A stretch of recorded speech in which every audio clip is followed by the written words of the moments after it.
À la une de l'actualité, en Afrique du Sud, plusieurs milliers de personnes ont rendu ce samedi un dernier hommage à Winnie Madikizela Mandela pour ses funérailles au stade d'Orlando à Soweto. Au Nigeria, l'association Bring Back Our Girls a organisé un sit-in en soutien aux filles enlevées par Boko Haram il y a 4 ans.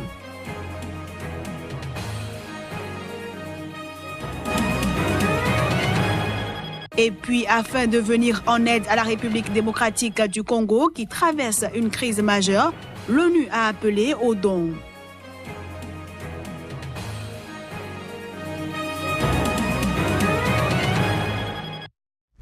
Voilà pour les titres. Bienvenue à tous. En Afrique du Sud, des dizaines de milliers de personnes ont rendu ce samedi un dernier hommage à Winnie Madikizela Mandela au stade Orlando à Soweto. L'ancienne épouse du président Nelson Mandela est, rappelons-le, décédée le 2 avril à 81 ans des suites d'une longue maladie. Des dizaines de milliers de personnes ont acclamé ce samedi la dépouille de Winnie Madikizela Mandela, égérie populaire mais controversée de la lutte contre l'apartheid, et ce, lors d'obsèques nationales organisées dans le township sud-africain de Soweto. Et c'est escorté par des motards que le cercueil de Mama Winnie, recouvert du drapeau sud-africain, est arrivé au stade d'Orlando. Des personnalités comme Jesse Jackson, militant emblématique des droits civiques aux États-Unis, ont eux aussi assisté aux obsèques. Pendant 27 ans après le procès, personne n'a vu Nelson Mandela. Il n'y avait pas Internet, pas de téléphone portable, pas de Google, pas de Facebook. Et donc pendant 27 ans, nous savions que Nelson Mandela était en vie car son cœur battait toujours. C'était le cœur de Winnie.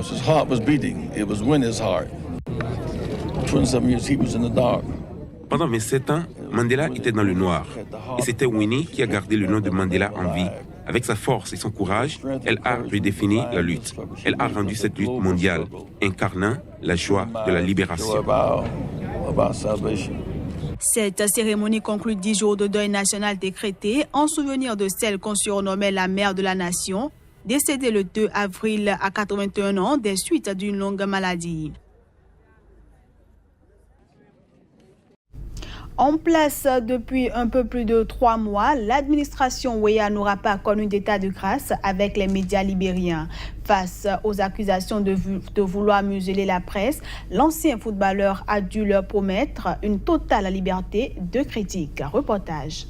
Le Comité pour la protection des journalistes CPJ, une ONG basée à New York, a exprimé son inquiétude à la suite de poursuites en diffamation d'1,8 million de dollars américains contre Front Page Africa, un journal libérien visé de longue date par des plaintes et harcèlements pour sa couverture critique des gouvernements successifs. Le ministère de l'Information a démenti toute implication du gouvernement ou du président George Oppong Maneweya dans ces poursuites qui portent sur un litige privé à la suite de la parution d'une annonce publicitaire. Mais la direction de Front Page Africa et le CPJ attribuent ces tracasseries à des proches du pouvoir. Il souligne notamment la présence parmi les plaignants de membres jusqu'à une date récente du parti de Weah et l'absence de poursuites contre d'autres médias moins critiques ayant publié la même annonce. Le Libéria a une regrettable tradition de poursuites en diffamation exorbitante destinée uniquement à harceler et intimider les journalistes qui se soldent par leur emprisonnement et la fermeture de nouveaux médias, a souligné le CPJ dans un communiqué. Lors d'une visite à Monrovia en mars, le rapporteur de l'ONU sur la liberté d'expression avait appelé l'administration Weah à développer les acquis du Libéria dans ce domaine, insistant sur la décriminalisation de la diffamation et la transformation du service de radio-télévision. Parallèlement à la plainte contre Front Page Africa, une passe d'armes a opposé George Weah au correspondant de la BBC qui a depuis quitté provisoirement le pays pour les États-Unis, disant craindre des représailles de la part des partisans du populaire président libérien.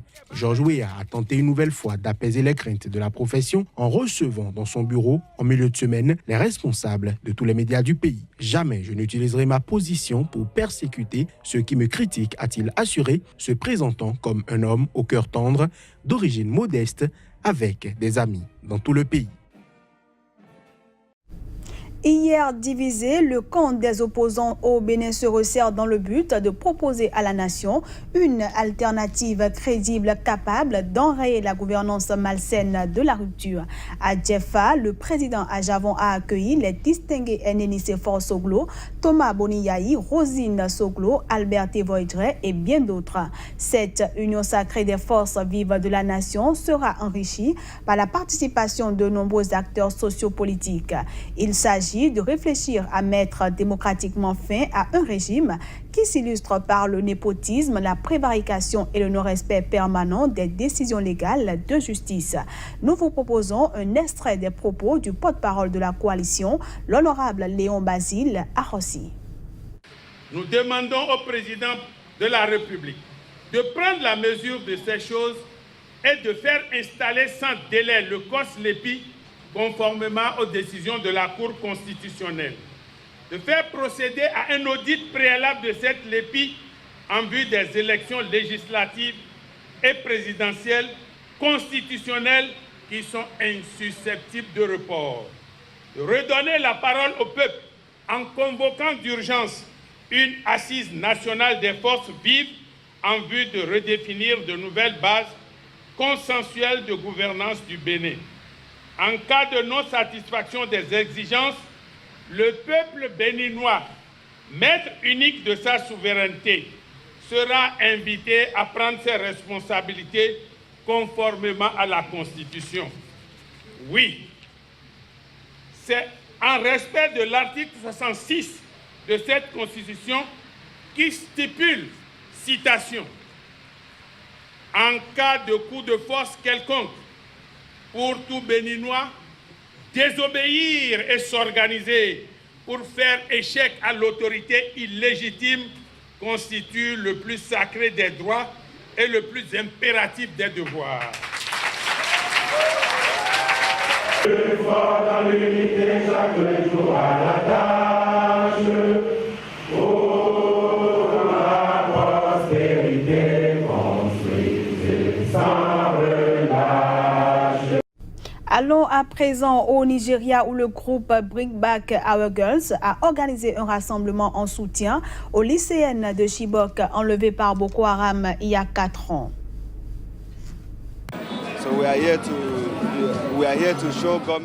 Nous sommes ici pour montrer au gouvernement que nos sœurs nous manquent. Tout le Nigeria doit se rassembler pour supplier le gouvernement de nous aider, pour nous soutenir et trouver un moyen de récupérer nos sœurs.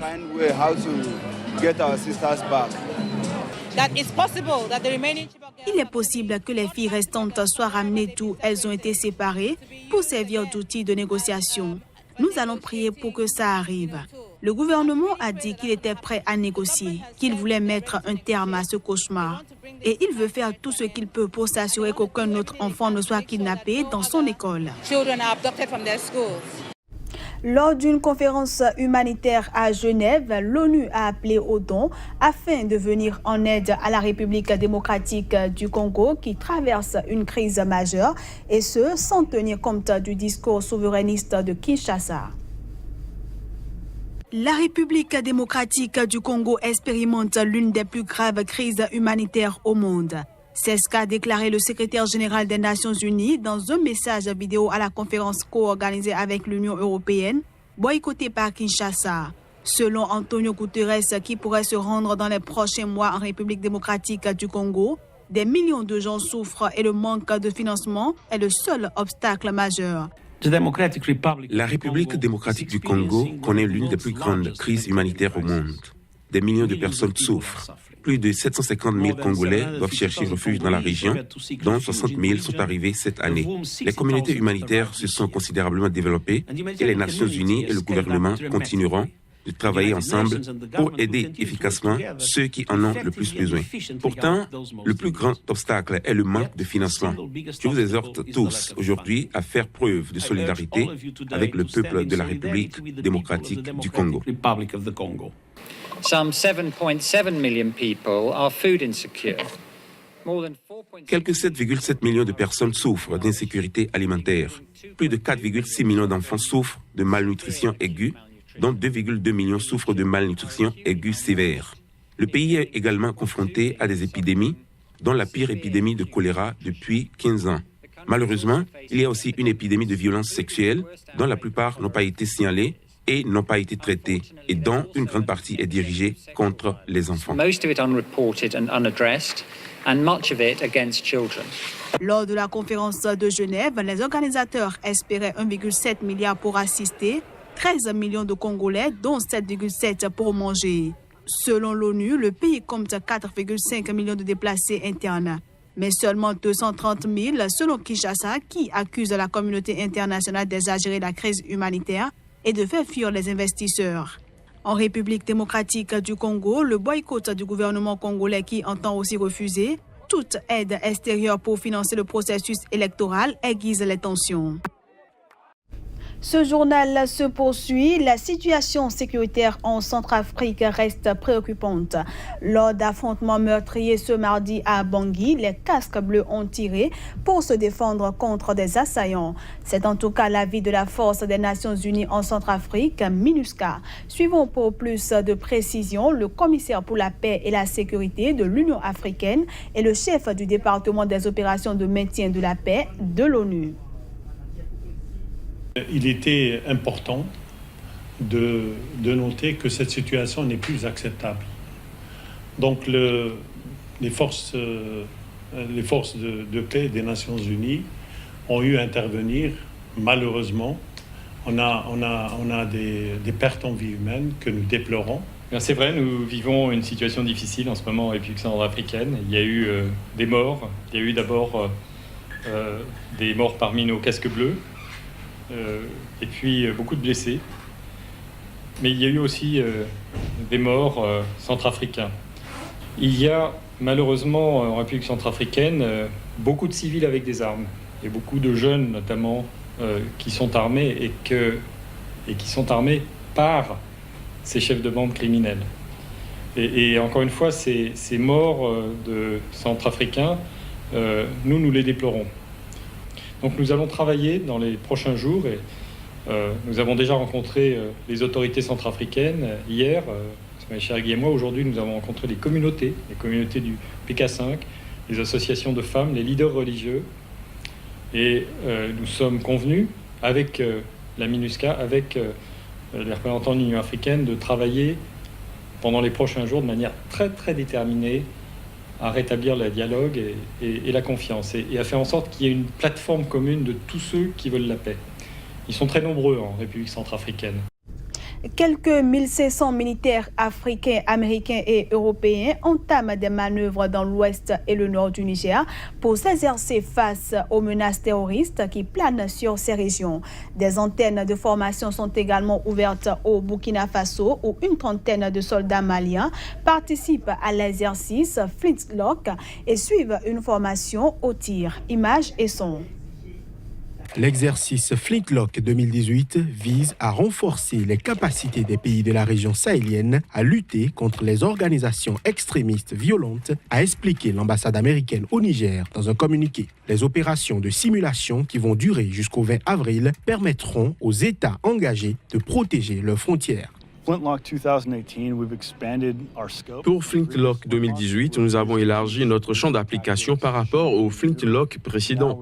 Nous avions l'habitude d'enseigner les tactiques de base, le tir et les manœuvres. Aujourd'hui, nous formons des états-majors et des commandants au niveau des bataillons afin d'aider nos partenaires africains à mener des opérations militaires à grande échelle. C'est important ici parce que nous constatons une menace terroriste croissante au sein du Sahel et que ces pays sont des lieux de stabilité, mais ils sont de plus en plus affectés par cette menace. Ces exercices aériens et terrestres organisés chaque année par l'Africom regroupent cette année 8 pays africains et 12 pays occidentaux. 3 régions nigériennes sont concernées par l'exercice, Tillabéri et Tawa, proches du Mali, et Agadez au nord, proche de la Libye, de l'Algérie et du Mali. Parallèlement, des antennes de formation sont ouvertes au Burkina Faso, théâtre de plusieurs attaques terroristes, et au Sénégal, qui a été jusqu'ici épargné. Aujourd'hui, avec nos partenaires américains, on peut dire qu'on a pu vraiment apprendre à tirer à certaines positions qu'on ne savait pas déjà. À la fin de notre formation, nous aimerions qu'ils rentrent chez eux avec une grande confiance en leurs compétences et qu'ils augmentent leur létalité pendant les opérations dans le monde réel. Et nous voulons contribuer à créer de meilleures relations entre notre pays et le leur pendant que nous luttons tous contre le terrorisme. Le Nigeria et le Cameroun qui ont mis en place avec le Niger et le Tchad une autre force régionale pour lutter contre le groupe islamiste Boko Haram dans le bassin du lac Tchad y participent également. Et voilà, mesdames, messieurs, ce sera tout pour cette édition que je vous remercie d'avoir suivi. Excellent week-end à tous en compagnie des programmes de Sika TV.